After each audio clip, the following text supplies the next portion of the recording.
जेव्हा आपण वापरलेल्या पाण्याचा किंवा ग्रे वॉटरचा शोषखड्डा घेतो त्यासाठी गरज आहे आपल्याला एक 200 ml च्या ड्रमची. आपण बघतो आपल्याला मार्केटमध्ये हे ड्रम अवेलेबल असतात. याला एक लीड असते वर लागलेली. हा ड्रम आपल्याला आवश्यक आहे. हा ड्रम यासाठी पाहिजे कारण याच्यातून येणारं जे पाणी आहे जे घरचं बाथरूमचं आंघोळीचं किंवा वॉशिंग मशीनचं याच्यामध्ये कृपा करून किचनचं पाणी टाकू नका कारण किचनच्या पाण्यामध्ये मोठ्या प्रमाणात ऑइल असतात आणि ते आपला शोषखड्डा कमी करू शकतो. पण हात धुण्याच्या बेसिनचं पाणी आपण यामध्ये टाकू शकतो.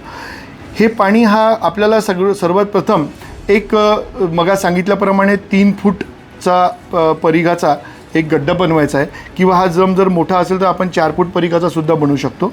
आणि याला आपल्याला जमिनीमध्ये 6 फुटापर्यंत हा गड्डा न्यायचा आहे. हा गड्डा नेल्यानंतर या ठिकाणी आपल्याला मोठ्या प्रमाणात दगड किंवा ग्रॅव्हल्स किंवा खडी आपल्याला टाकायची आणि त्यानंतर याच्यामध्ये हा ड्रम आपल्याला आतमध्ये ठेवायचा आहे. हा ड्रम ठेवल्यानंतर याची लीड ही जमिनीच्या जवळपास 6 इंच ते 6 इंच तरी वर आली पाहिजे जेणेकरून आजूबाजूचं जे पाणी आहे या शोषखड्ड्यामध्ये घुसणार नाही. हा जो आपला पाईप आपण यामध्ये टाकणार आहोत याला आपल्याला वरच्या बाजूला वरच्या लीडपासून जवळपास 6 इंच खाली असे गड्डे आपल्याला 4ही बाजूला मारायचे. जे आपलं घरचं वापरलेलं वॉशिंग मशीनचं किचनचं पाणी हे सिंकचं पाणी आपल्याला या शोषखड्ड्यामध्ये एक तर वरून टाकता येईल किंवा आपण याला वरच्या बाजूला इथे टाकू शकतो जेणेकरून आपल्याला लीड काढताना वारंवार पाईप काढावं लागणार नाही. जेव्हा हे पाणी सिंकचं या ठिकाणी येतं तेव्हा हे पाणी याच्यामध्ये जे मेजर पार्टिकल्स असतात जसं आपला कचरा आहे कधी केस असतात आंघोळीचे किंवा आंघोळीच्या साबणाचा फेस असतो डिटर्जंट खाली जमा होतात आणि जेव्हा हा गड्डा भरत येतो तेव्हा हे पाणी या गड्ड्यातनं आपल्या शोषखड्ड्यामध्ये जाईल. आणि जेव्हा हा पाईप ठेवू खाली आपण दगड ठेवल्यानंतर हा पाईप आपला हा टँक इथे ठेवल्यानंतर यालासुद्धा मोठे दगड छोटे दगड आणि वरती आपल्याला बदरी किंवा जाड रेती या ठिकाणी भरायचे. बारीक रेती टाकू नका. आणि या गड्ड्यामध्ये जेव्हा पाणी जाईल सेटल झालं की या माध्यमातून हे पाणी आपल्या जमिनीमध्ये मुरेल.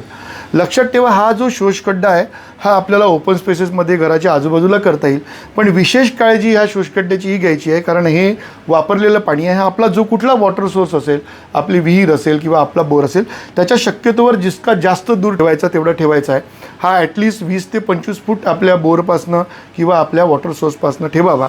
आपण आपल्या गार्डनमध्ये बनवू शकतो. याचा इनडायरेक्टली फायदा आपल्या गार्डनमधल्या झाडांना होईल आणि सोबतच आपली पाण्याची पातळी ही फक्त पावसाळ्यापुरती नाही तर वर्षभर ही वाढत राहील कारण एक घर जवळपास 300 ते 400 लिटर पाणी आपण रोज वापरून आपल्या सेप्टिक टँक कृपा करून याला सेप्टिक टँक जोडू नका कारण हा ते पाणी हा गड्डा त्याची काळजी घेणार नाही पण तर आपलं नॉर्मल पाणी या ठिकाणी आपण वापरू शकतो. आणि 300 ते 400 लिटर पाणी जे आपल्या आंघोळीच्या वॉशिंग मशीनच्या कपडे धुण्याच्या पाण्यातनं जे आपल्या नाल्यातनं वाहत जात आहे ते आपण आपल्या परिसरामध्ये मुरवू शकतो. आणि असे जर शोषखड्डे मोठ्या प्रमाणात आजूबाजूला झाले तर वर्षभरसुद्धा आपल्याला पाण्याचं दुर्भिक्ष जाणवणार नाही आणि आपल्या आजूबाजूला पाणी मुरण्यास मदत होईल. फक्त गरज आहे एका सामूहिक प्रयत्नांची कारण हे सगळ्या गोष्टी जेव्हा खूप मोठ्या प्रमाणावर खूप लोक करतील तर याचा इफेक्ट आपल्याला चांगला दिसून पडेल.